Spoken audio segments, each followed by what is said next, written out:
Hey folks, Coach Patrick here. What's up, team from Endurance Nation? Happy to talk to you guys on this Thursday morning. It's June 3rd-ish, I think, up in Lake Placid for our Lake Placid Epic Camp. Folks just crushing it. We laid down 112 miles yesterday. Folks are doing another 112 today, or meeting the slow twitch folks to do a little TT up Whiteface, so 8 miles at 8%, keep people honest. But today's topic that I want to talk a little bit about is about confidence. We did a little race execution talk. It's about 75, 76 minutes, I think, that we're going to post for the team later. But in the course of talking about that and talking about execution, the topic came up. How do people truly execute? When the going gets tough, how do you know that you're going to be able to get it done? And the answer is you won't. You have to be there to do it. Right? You have to be in a good position when things get tough to be able to execute well. And one of the things that you need to have ultimately is a very high levels of confidence, not cockiness per se, but definitely confidence. And one of the things that I think people overlook in terms of how we set you up for execution inside Endurance Nation is the fact that we're giving you a plan, giving you a set chunk of a plan that you can take so you know how to swim, bike, and run. And give you paces for the bike and the run. And they're paces based on your fitness, based on what you've proven you can do in your training. So you should have a very high level of confidence heading into the race. There's no, if I have a good day, I'll do this, and if I have a bad day, do that. Regardless of the day, you can ride X percent of your threshold. You can run X percent of your VDOT, and we're going to have you go out there and do that. And having a plan, being able to take all of that energy, that sort of nervousness, and funnel that into a plan, ultimately frees you to be able to focus on the stuff that is wishy-washy, that does get out of line, that can go wrong. So if you know exactly what you need to be doing on the bike after, from mile 50 onward, say, for example, then there's no confusion around what your pacing strategy should be. You can focus specifically on managing your nutrition, making sure you're flexible, taking in the hydration depending on the heat, adjusting for the terrain, the competition.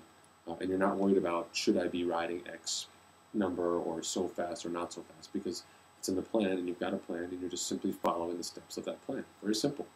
And so what that allows you to do on some level mentally is to store your energy for when things do get tough and things do get hard. Because at some point in time in your day, in an Ironman, and even in a half Ironman, although not as much, you're going to hit a spot where your body is going to have a very strong argument as to why you need to stop.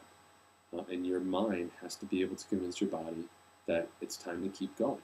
And that typically comes at the end of the day, somewhere after the line that we talked about at mile 18.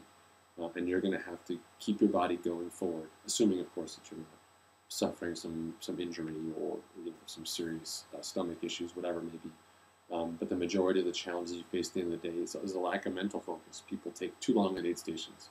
They can't do the math. They don't realize how far away they are from the finish line, how fast they're moving, and what the intersection of those two will be. And we need you to conserve your mental energy early on by simply following a plan that only takes 10, 20% of your mental resources, freeing up the rest of your resources in a way to focus on the critical elements that do adjust, and saving those, banking that mental energy for when things do get incredibly tough.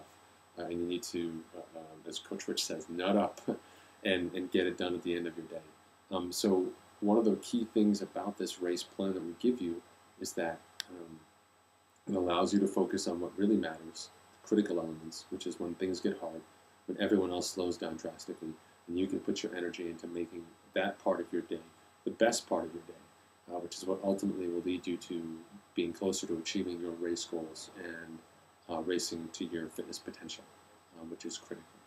So hopefully that makes sense to you guys. Hopefully you kind of understand what I'm saying. But that's the real value in the plan, is freeing you. Right? It's not debating the plan, changing the plan, modifying the plan in the race. You have a plan, you follow the plan, do those, do the 8-step race plan or the 12-step race plan, and then focus your energy on what really matters when things start to bend, time seems to get longer, nutrition gets a little sketchy, because that's where you need your energy. And that's what's going to allow you as a beginner, as an intermediate level Ironman or long course triathlete, to start racing like a veteran. Because veterans have done it enough. They've done 8 races, 9 races, 10 races. They've made all those mistakes, and they now know how to manage everything, all the steps, and then bank the energy for when things get hard. And our plans and the focus of those plans allow you to do that right out of the gate, even as a beginner, letting you reach a much higher level of potential and placement overall in race day than you would have otherwise. So thanks, folks. Coach Patrick signing off. Time to prepare for a nice long bike ride. I hope you guys are well, and I'll talk to you soon.